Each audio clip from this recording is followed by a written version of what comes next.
Well, hello there folks, this is Ray Dolan from Mullingar in Mullingar, and we're about to speak very soon, because I could do with a shave. And this is the area that we're going to be speaking in. This place is alive, and it's the National Manufacturing Supply Chain Conference, and it's here in City West. But I was just down at the main stage, and there's a lady who is just home from China, and she's Irish, and she's back living in Ireland, and she had a good few points on. Hello, my dear. Would you introduce yourself to everyone? Good evening, everybody, or good afternoon. My name is Louise Leonard from County Meath. Brilliant. Louise, you're just home, and put a little more light on your face. Oh, now we're looking fantastic. Thank you. This is an amazing event up here. I mean, the amount of people, I cannot, the car park is full as well. It's jammed, yes, to the point of beyond congestion, but it's actually very well represented, and it's very well attended. I'm very impressed. The number of people and the number of stands, the number of activity, particularly with SME type companies in Ireland here today, looking to present what they do and how they do it. I seen you down at the main stage down there, and you asked a very relevant question to businesses really in Ireland. And actually, what was the question you asked? My question is basically how much or what extent is the government really building infrastructure to enable these companies to actually live the IoT and or the connectivity that is actually developing all around the world.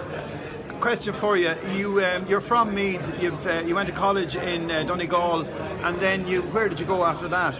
I went from Donegal, then I worked on the west coast of Ireland for a number of years, and I went from a little cottage, thatched cottage beach house over to Shanghai, China. And I've been there for the last 25 years, working in China. What exactly did you do in college?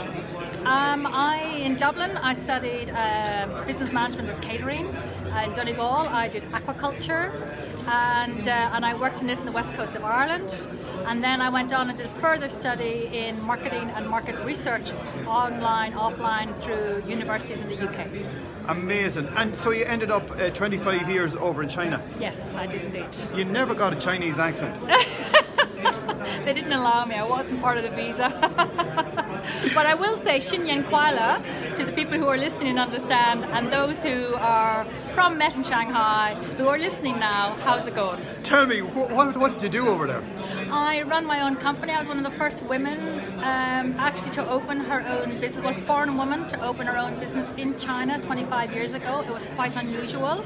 Most people were not supported with an MMC, multinational corporation, and or on project. So I took the plunge and went by myself, and I've kept going to today. And now I run 4 different companies single-handedly in different areas, from manufacturing to 4.0 IoT principles to consultancy of how to be and what to do in China and the greater China, Southeast Asia area. My God, That's you're something else. So you're back in Ireland? Yes. And you're running your business from Ireland, is that right? That is correct, yes. You had a great story there about the containers. Tell me about the containers. This is a great story about all the containers coming out of a village in China. Oh yes. Part of the work that I do is quality management control for my clients to ensure that the product leaves China in the order that it's required. And so I get very heavily involved with process management and quality control. So I was in a little village up in a province called Shandong. The nearest actually real town was almost 3 hours away by car. And this little village didn't have a lot of electricity, but it had full 4G connectivity. So there was no problem to connect and communicate basically to the world from where I was. Machinery they had was all hand tools, literally, more or less. So hand saws, hand cutting, and it was a wood business that we were working with, and but the quality had to be of Swiss standard, and they did it no problem. And it's a great one. You says when the containers are coming through. Now this place is going to 20 containers, you were saying, and they get the word in the village that they have to let the containers first go through. Correct. So it's halfway up a mountain. So right. There's only little roads that are like our little Irish roads. Yeah. So the 40-footer, he comes in one way around the mountain, literally. He loads up. and then he goes out the other side, and once he's loaded, the village already know to like stand back and let him go through, because there's another 18 waiting to be loaded to enter the road before he gets off it. So basically it's about 20 containers, 40 foots a week. This guy is going into the US, he's going to Japan, he's going to South Korea, and he is 3 hours from a town basically, the size of Galway. So the Chinese are really putting it out there, like they are really forward moving, and everything is just going pell-mell. Very much so. They're very willing to embrace. They're very, very willing to change, particularly if they see and can demonstrate how they can make money. But very, very more importantly is that they will take risk and they will manage risk. And that is probably a weakness in a European-Irish approach, is that we think going to Ireland, Europe is an export market. There's a big world out there, guys, and there's a lot of people who will pay for Irish. Since you came home, how long are you home?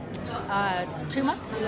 2 months, and how do you feel settling back into Irish society after being away for so long? Now, fair enough, you're home on holidays, were you, now and again? Yeah, no, I was backwards and forwards. I think probably the biggest awareness that I have learnt in the last 2 months is that I can't say I don't understand, because it's singular language, so it's mostly English. I lived in a multi-language environment between French, German, Chinese, English, Japanese, etc. So you want to kind of tune out. You could tune out and start saying I don't understand, whereas in Ireland I don't have that luxury. Whether I like it or don't like it, I understand it. So once again, your business, where are you based here in Ireland? In County Meath. In County Meath. What's the name of your business if someone wants to get in contact with you and wants to do business in China? You can contact me through my email or through my phone. The name of the company is BNC Consulting Services for China, or IQ Markets for Ireland. Or just call my buddy Ray here and he'll connect us. There you are, folks, meeting some fantastic people up here in City West. This lady was just in a big audience, and I says, do you know what, I'm going to have a chat with her. Simple as that, and that's how it's done. God bless, and thank you very much for looking in. Share this with anyone who's in business. Thank you very much. Thank you all very much. Bye.